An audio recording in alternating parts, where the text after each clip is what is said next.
People in D.C. heard that Robert E. Lee, the South's greatest general, had surrendered their most important army still in the field. A lot of people correctly assumed that the war was pretty much over. So again, after 4 years of this hanging over your head, just imagine how people reacted when they heard that news. There were crazy celebrations going on throughout this city. There were grand illuminations lighting up the streets at night. There were firework displays. There were groups of people just spontaneously roaming the street, singing songs, playing music. They would go to places like the War Department or the White House just to serenade the people working inside because they were so happy with this news. And what a lot of these folks wanted, especially the ones at the White House, they wanted to hear from President Lincoln. They wanted to know what our president had to say now that these big events had taken place. And on April 11th, they got their wish, 2 days after Lee surrendered.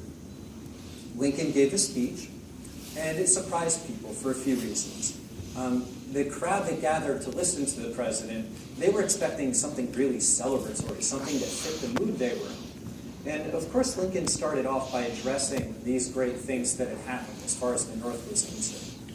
But before long, he started to talk about the challenges and the struggles that remained before us, what it was going to take to truly reunite a nation that's been torn apart by civil war. So the speech maybe fell a little flat with the crowd that was just ready to party at that point. But another thing that President Lincoln did that surprised people, for the very first time, he publicly declared that he supported voting rights for some black men. In his own words, he said, for the very intelligent and for those who served our cause as soldiers.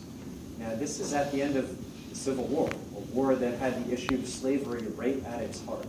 This is not going to sit well with everybody. And one person who is in the audience listening to Lincoln that night who hated this idea was John Wilkes Booth. So John Wilkes Booth, he was a very famous actor. He came from a family of famous actors. He was especially well known for his good looks, but also for his really athletic, energetic performing style. If you were to ask some of his friends, like, tell me about Booth, what is he like? They would probably talk about his charisma, not just on stage, but face to face. John Wilkes Booth just has a way with people. He has a way of making friends. He has a way of getting what he wants from people. And this is going to be helpful when it comes time for him to gather conspirators together. They might talk about his generosity. Booth made a lot of money. He was generous with that money towards his friends. But I bet they would warn you as well. They would probably say, you know, if you're going to meet John Wilkes Booth, there's some subjects you just don't want to bring up. Don't talk about the war. Don't talk about President Lincoln.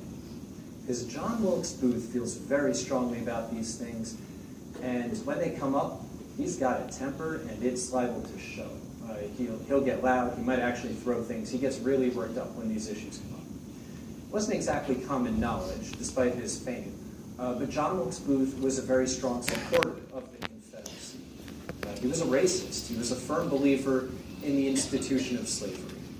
Early on in the war, he promised his mother that he wouldn't fight at all in the conflict. And that promise probably bothered him as time went on, especially as things got worse and worse for the South.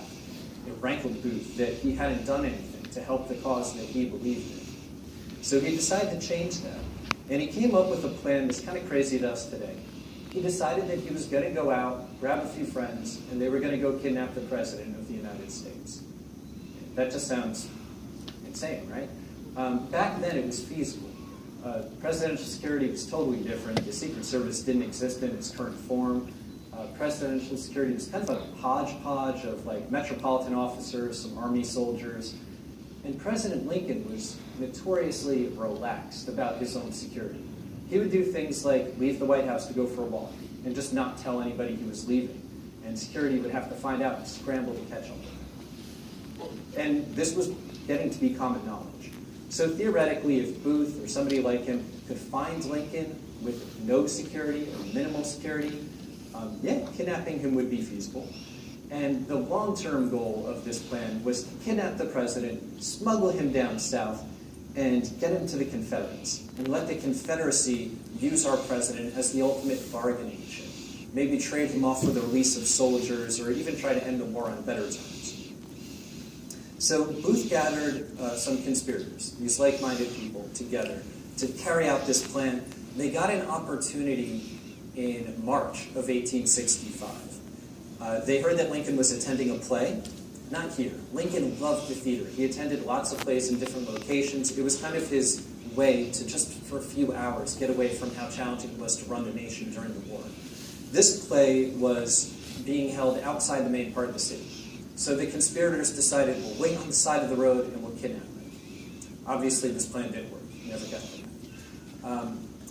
In a bit of an ironic twist, President Lincoln changed his plans that evening. Instead of going to that play, he attended an event at the very hotel John Wilkes Booth was staying at. So the conspirators were disappointed, but they decided, well, we'll keep an eye out. Maybe we'll get another chance to kidnap him. But that was March. Only a few weeks later, we have early April. Richmond falls. Lee surrenders.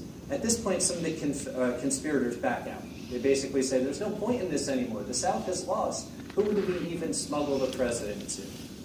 But Booth and a hardcore group stick with the plan. They say, no, we need to do something, some last and desperate act to help the cause we believe. So they continue to watch Lincoln. And that's why they were there when he gave that speech on April 11th. And when John Wilkes Booth heard President Lincoln say that he supported voting rights for some black men, he turned to one of his conspirators and said, that means N-word citizenship.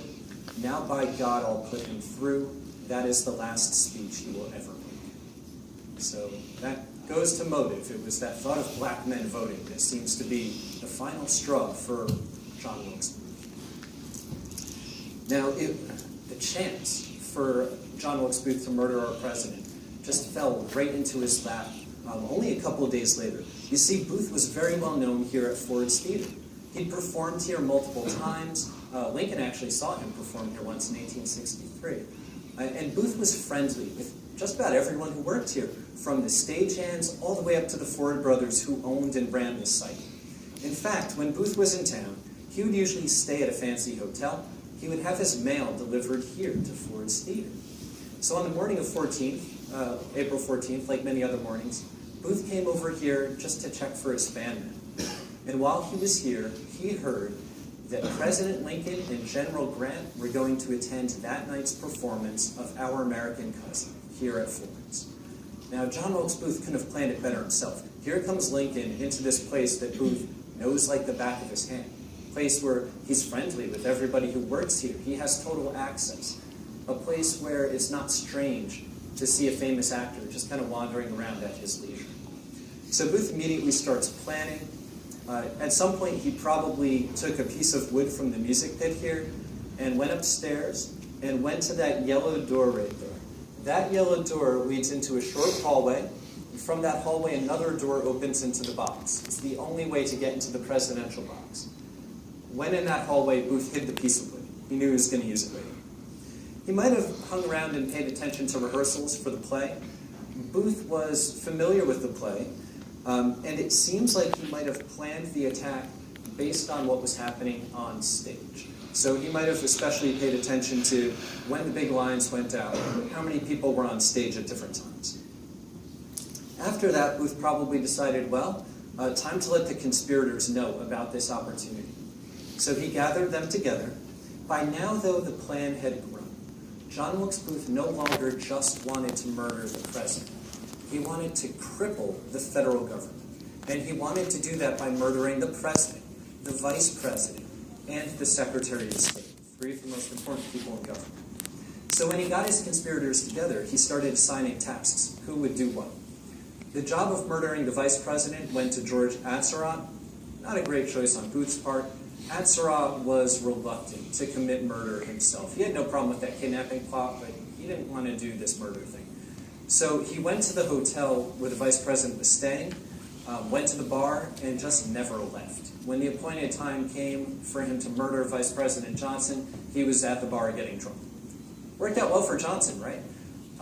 For Atzerodt, he was part of this plan. He had knowledge about it. He didn't try to stop it. Even though he made no attack, he was captured and hanged for being part of this conspiracy. Now, the Secretary of State, an attack actually took place. Secretary Seward, he was a very easy target. He'd been in a carriage accident 1 week before. His jaw was broken in 2 places, his arm was in a sling, and he was at home on bed rest. So pretty easy target. In fact, the assassin, a guy named Lewis Powell, even used this injury to get into Seward's home. Powell pretended to be a delivery person bringing medicine from Seward's doctor, and he used that trick to get into the family home. Once inside, family members and staff tried to stop him from going any further. The assassin eventually got violent. He attempted to shoot a family member. Luckily, the gun misfired, but he did bring a knife as a backup weapon. So he used that gun as a club, and he used the knife, and he fought his way to the secretary's bed. Now, Secretary Seward's daughter happened to be in the room as well. She said that when the attack took place, when she saw that knife go towards her father's throat, she saw sparks fly. So it's pretty lucky for Seward. Remember that broken jaw? He had a piece of medical equipment, a jaw splint, holding his jaw in place to help it heal. It sounds like the knife glanced off of the jaw splint, probably saving his life. Now, he did get cut very badly in the face. There was a lot of blood loss. The assassin probably thought he'd given the secretary a fatal wound. He fled the scene. Eventually, he was captured at the Surratt boarding house. He was hanged for this attack and for his role in the conspiracy. It was touch and go for a while whether Seward would survive, given all the blood loss, but he did. For the rest of his life, he only had one photograph taken head on.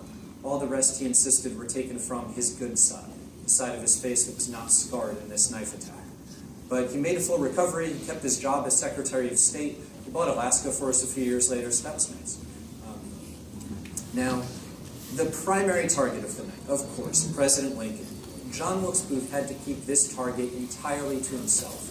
Booth, the leading man on the stage, had to be the center of this drama that he's created. It totally is a drama of his creation. How much easier would it have been for Booth to just shoot the president from the side of the road somewhere? But when he heard about the chance to murder Lincoln in front of a live audience, he leapt at that opportunity. Now, the president arrived here a little bit late that evening. It turns out there was a miscommunication. General Grant already had plans in New Jersey, so he couldn't attend the theater, which was good for him. Had he been here, he certainly would have been another target. But this left the Lincolns scrambling to find friends who would go with them. They asked around and asked around. People were busy. Nobody was interested. Eventually, a friend of Mary's named Clara Harris agreed to go, and she brought her fiancé, Major Henry Rathbone. So about half an hour after the play began, that party arrives, and they make their way across the back of the balcony, but you can't just sneak in somewhere when you're president, right? People notice you, especially when you're 6'4". So the play just stopped completely. The band played Hail to the Chief. Lincoln and his party made their way to the presidential box, where President Lincoln gave his final bow to the American public.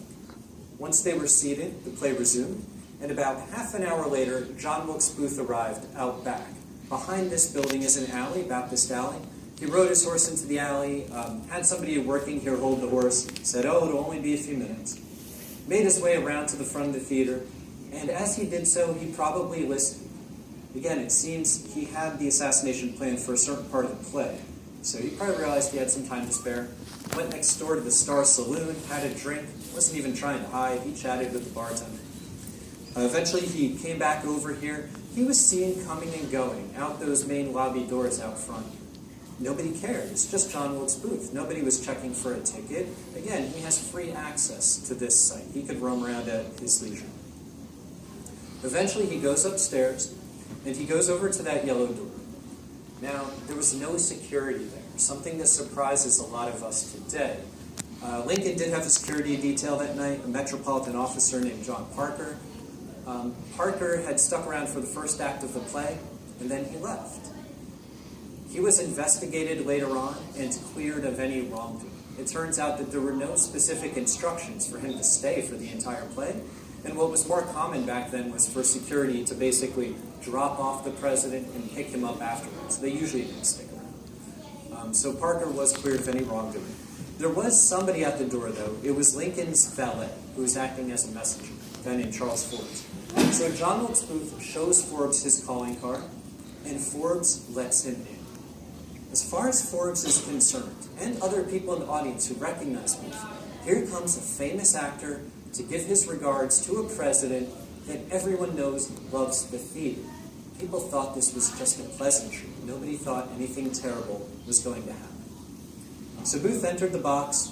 He took that piece of wood he'd hidden earlier. I should say he entered the hallway, not the box yet. He took that piece of wood he'd hidden earlier, and he used it to wedge the door shut. Now nobody out here can easily get in to help the president. While in the hallway, he probably got his weapons ready. His primary weapon was a one-shot Derringer pistol, very small gun, only about this big. He chose it for its small size and concealability. Drawback, it can only fire one bullet before it has to be reloaded. So he brought a backup weapon, a large knife. Now, again, it seems like he was waiting for a very certain time in the play to commit the murder. During the second scene of the third act, there was a period of time when there was only one actor on stage, and he was giving out a funny line. And for Booth, this would have worked perfectly. The laughter from the audience might have covered his actions, and he knew his escape route went right across the stage. There's only one actor, only one potential obstacle. So eventually he heard that line go out. Anybody want to hear what that line was? Okay. Don't know the manners of good society, eh?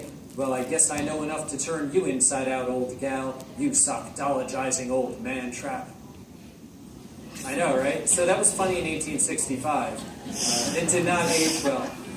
But it was funny back then. The audience laughed, and Booth used this as cover to open the door into the presidential box from that hallway. Now that door opens right behind Lincoln's chair. Booth barely had to move one, maybe two steps before firing point blank at the back of the president's head. Now people in the theater didn't know what happened. A lot of them, some even didn't hear the gunshot because of laughter. Others heard the gunshot and thought it was part of the play somehow. But Major Rathbone, who was sitting in the back of the box, he knew something was wrong right away. He leapt to his feet.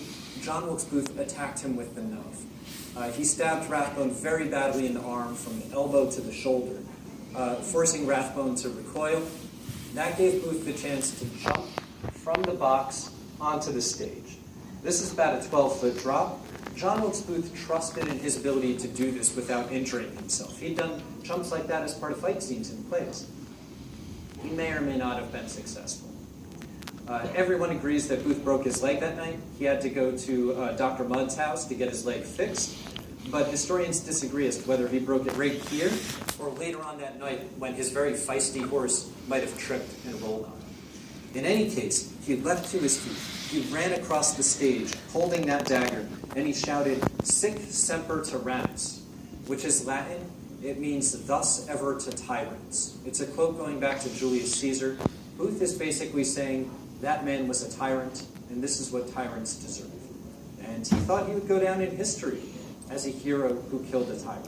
Obviously, he was incredibly wrong. He made his way out back, got on his horse, escaped the entire city before the man.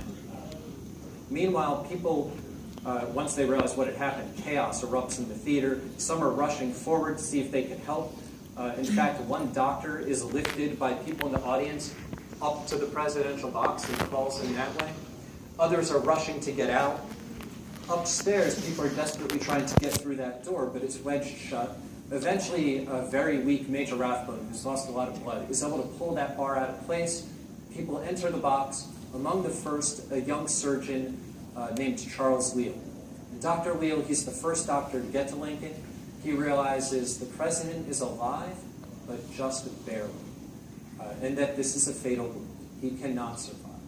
So Leal works very hard on Lincoln in the box to stabilize him. He buys him some extra time. After that, the next decision is get him out of here. Get the president somewhere more comfortable, somewhere more respectable, somewhere with a bed. So our unconscious president is very carefully carried outside, at which point the doctors are at a loss. Because all the people from the theater had gone outside. There were over 1,000 people in the theater that night. So there's a big mob in the street. They're shouting things like, "For God's sake, get him to the White House." Dr. Leal would love to do that, but he knows that Lincoln is so badly injured, there's still a bullet lodged in his brain,